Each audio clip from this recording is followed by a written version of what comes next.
Hi everybody and welcome to my channel. In this episode I'm going to be talking about what happens to corrupt police officers in prison. But before I start, I just want to say a massive thank you to all my subscribers for your continuing support. And if you're not subscribed to the channel, please go down and double check and hit that subscribe button. It's free of charge. And a big massive shout out to all my new Patreon members who are new to my Patreon. And if you are wanting to join my Patreon to get exclusive access to my private Discord channel, which has a number of different channels in, go down and follow the links in the description box. But getting back into the video, what happens to corrupt police officers in prison? Now, I've done a video previously on what happens to police officers in prison, and it had over 300,000 views. And that video was on Wayne Couzens and David Carrick. But that video was specifically on about those two who were actually sexual predators. And if you haven't already seen that video, go down and have a look at it. And I was telling all about what happens to these type of police officers or ex-police officers in prison. And those type of police officers are put into VP, which is the Vulnerable Prisoner Wing, also known as the non-swings, and they are put under protection, but they still get attacked throughout the sentence from other people that are on the VP wings. But this video is primarily based on corrupt police officers. And when I say corrupt police officers, I'm talking about ones that are involved in gangs or giving information to gangs, ones that are involved in the drug trades on a massive scale, and ones that are involved with high-profile gangsters that are helping them stay out of prison rather than putting them in there, because obviously a police officer's job is to catch criminals and put them behind bars. But a corrupt police officer is actually working for the system, but also working for the gangsters and the gangs. And these type of police officers are given information to stop people from going to prison. So their duty and their role is actually reversed for what they're doing. And sometimes they've been brought up maybe around crime families, and they've actually been placed there on purpose to get into the force, just to get intelligence and information to stop these gangsters from going to prison. But when they do end up in prison, depending on the reason why they're there, they actually get looked after. And I'm just going to tell you a little bit about two corrupt police officers. One was from up this way, and he's from Gateshead Way up in Newcastle. It's not actually in Newcastle, but it's classed as Newcastle Gateshead. And another one is further down the road, who I'll talk about first off. And the one I'm going to talk about is Natalie Mottram, who has actually just been found guilty, and she's from Warrington, and she's only 24-year-old. So Natalie accessed sensitive information and tipped off a criminal friend about a massive secret investigation into serious and organised crime. Natalie alerted the pal to the smashing of the EncroChat communications network used by organised crime groups. So Natalie from Warrington was employed by Cheshire Constabulary, but was on secondment and working as an intelligence analyst at the North West Regional Organised Crime Unit when she was arrested by the NCA, which is the National Crime Agency, in 2020. She was arrested as part of Operation Venetic, the NCA-led UK response to the takedown of the encrypted communications platform EncroChat. Soon after Operation Venetic began, it became clear there had been a leak. Natalie was the source of that leak. She had only told Jonathan Keir, 34, about the covert investigation. She told him that officers had intelligence on him too. On the 24th of April 2020, a friend of Keir's, who cannot be named for legal reasons, messaged another EncroChat user to say he had learned that day about law enforcement infiltrating the platform. So Natalie was the source of the leak. She had not only told Jonathan K, 38, about the covert operation, she told him that officers had intelligence on him too. On the 24th of April 2020, a friend of K's messaged another EncroChat user to say he had learned that day about law enforcement infiltrating the platform.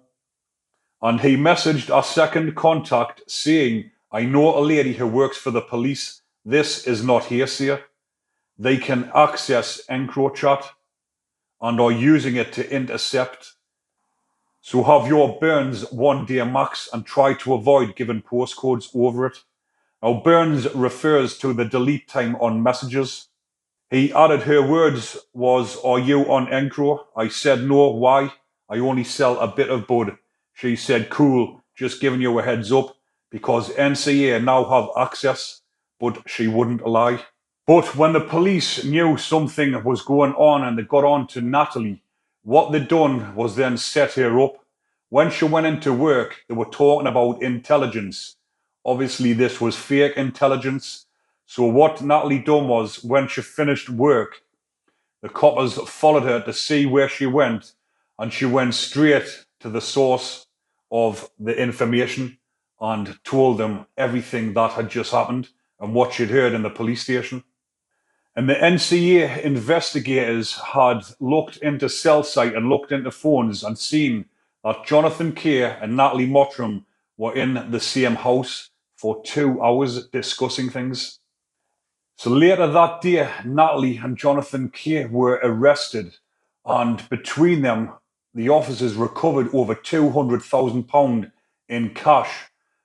And they're due to be sentenced for this in November, but obviously she's on remand at the minute after she's just been found guilty, and she's waiting to be sentenced. But like I've mentioned, because she was also actually in charge of gathering intelligence on OCGs, which stands for Organised Crime Gangs. So she had access to information of the highest level.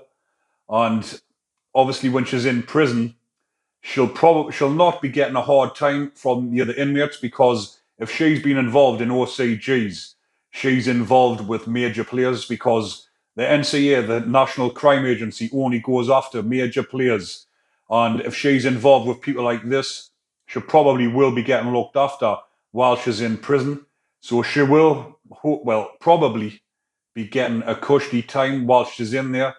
There will be certain people or certain lasses in the prison that, when they find out she was a police officer, probably give her a bit of a hard time.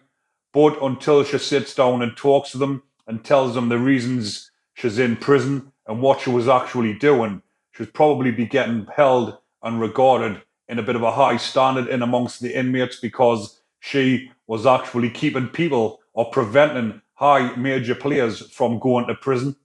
Another one who was up here in the Northeast, like I mentioned before, from Gateshead, was Jason Singh. And I believe this case was about 10 years ago, maybe it's even a bit longer. And he was a serving police officer, and he was the head of a drugs ring up in the Northeast, mainly supplying heroin. And he was involved with quite a lot of criminals up in the area. And it was actually one of my subscribers that commented and said that when he was up in Northumberland prison, he got on with all the other lads. But again, if he's been involved in supplying drugs, Class A drugs, and he had his own gang and he was the head of the gang, I'm not sure of the full details. I'm just talking about the little bit that I have just researched on what I was told about him whilst he was in prison. He was actually on, say you've got VP wings and you've got general population, like the normal locations. And he was on the normal locations with the normal lads, and they said that he got on with everybody. But somebody like this, you've got to imagine, you're living in amongst a whole lot of criminals, and they will be wanting information. So they are going to be pretending to be your pal, or they might even become your friend, and they will have, these police officers or ex-police officers are still going to have information and have intelligence and whereabouts about things that a criminal hasn't got access to. They'll know the ins and outs of what happens in police stations. meetings, intelligence rooms, organised crime gang meetings, and these will be given information to the prisoners, so they will come very invaluable to the inmates, and the inmates will be trying to get close to them just to try and get more information out of them. So police officers, corrupt police officers or ex-police officers that are in prison that have been involved in OCGs or supplying drugs will have a cushy time, and they will be invited onto the main location wings, and they won't get a bit of a hard time.